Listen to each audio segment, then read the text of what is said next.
Hello, welcome to a video from anandbapu.com. Today I will be showing you the usefulness of memorizing cubes for the UIL Number Sense Exam. So now let's move to which cubes it is best to memorize. So now, these are the cubes that we must memorize for the UIL Number Sense Exam. Preferably you should go all the way until 30, 20 is a minimum.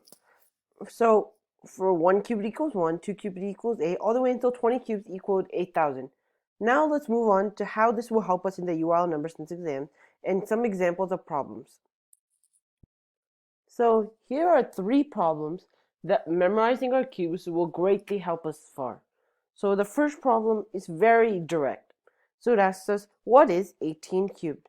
So if we remember from our graph, we know that 18 cubed equals, change my color,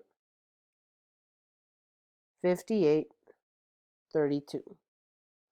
So this one is an approximation problem. So we have to get between 5% on either side. It has to be an integer. So we have 51 times 49 times 50. So all of these numbers are around 50. So let's cube 50. So 50 cubed is basically equal to 5 cubed times 10 cubed. So an estimation we can take is 125,000. And finally, for what is 14% of 196? So you're probably wondering, well, how does memorizing our cubes help for this? So if you memorize your squares, you would know that 196 is equal to 14 squared. So this is basically 0.14 times 14 squared, which is basically 14 cubed times 0.1. 0.01, I'm sorry. So when you have 14% of 196, because you know it's not 14, it's 0.14, so it's 14 cubed times 0.01.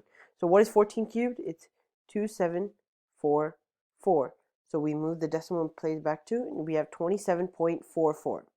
So that is it for this one.